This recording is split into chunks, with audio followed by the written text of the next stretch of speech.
Apple has just dropped its new iPad Pro models for 2020 and boy they are hot. We get more power on tap, an upgraded camera that shouldn't even be on the tablet, and some more changes that are not all that obvious. So what's new with the iPad Pro, and should you buy this one or get an older model?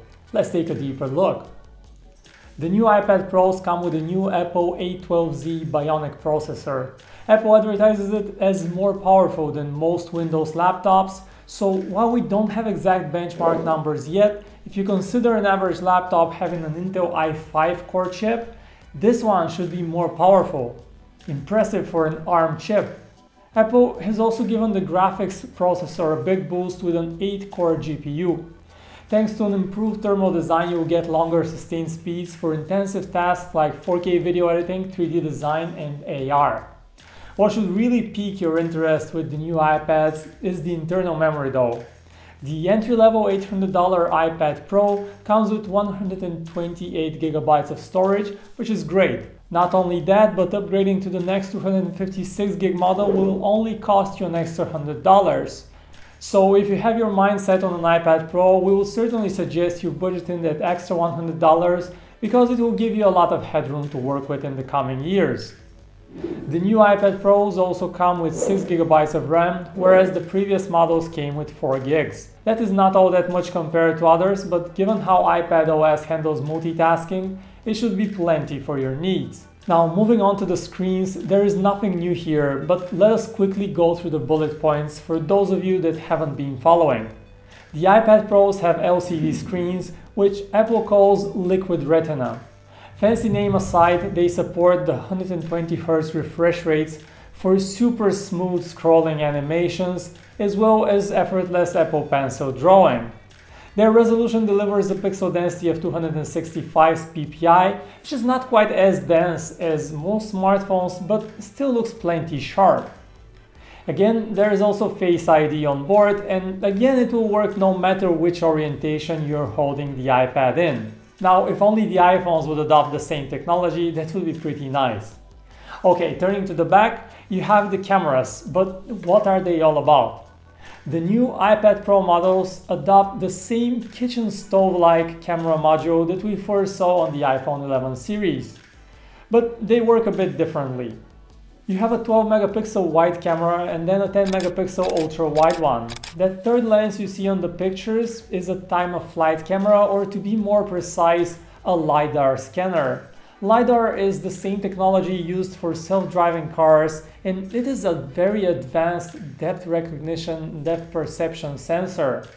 The goal here is not to avoid other cars as it's used before, but instead Apple uses it to create instant and very accurate augmented reality applications and games. Cupertino has said time and time again that it believes that AR is the future as opposed to VR, virtual reality, which many companies have given up on. And this LiDAR scanner will also probably make it to the iPhone 12 Pro models, which will come later this year. Now, you've all probably seen the new Magic Keyboard as well. It has a built-in trackpad, backlit keys, and suspends the iPad in the air, making it look a lot like a conventional laptop, but even cooler. Unfortunately, that accessory will launch sometime in May, so there's a bit of a wait ahead of us, and prices start at $300, a lot for a keyboard. By the way, if you're thinking about buying the new iPad Pro models just so you can use the Magic Keyboard, we'd like to inform you that this new accessory will also support the iPad Pro 11 and the iPad Pro 12.9 from 2018. So if you have one of those older versions or happen to find one at a bargain price, you only need to buy the Magic Keyboard once it comes out. Okay, let's talk about pricing and purchasing decisions. The new iPad Pro 11 starts at $800 and the iPad Pro 12.9 starts at $1,000. For those prices, you get a base storage of 128 GB and Wi-Fi only connectivity. As we talked about earlier, you can choose to upgrade to 256 GB of storage for only $100 extra, which is not a bad deal when you're looking at the long-term perspective. Going up in storage tiers, you can also get a 512 GB version and even a 1 TB storage model, but these are a bit excessive and will cost you $200 extra each. We wouldn't suggest going that far unless you're really serious about using the iPad Pro as your main computing or work machine. Now, if you're thinking that now is the right time to order a 2018 iPad Pro model at a discounted price, well, it really isn't. Right now, the 2018 iPad Pro 11-inch with 64 gigs of storage will cost you around $700 on Amazon. And these 64 gigs will not get you very far if you're looking to make full use of the powerful tablet. So overall, this new iPad Pro is a big and welcome upgrade that brings the iPad closer to a traditional laptop than ever before. You still don't have the professional apps like Final Cut Pro for video editors and Logic for sound people that you will find on macOS, but for the casual user and the creative types, this is a great new offering, and it does work with the Apple Pencil. And that wraps up our quick look at the new iPad Pros. As you have probably noticed, the environment here is different.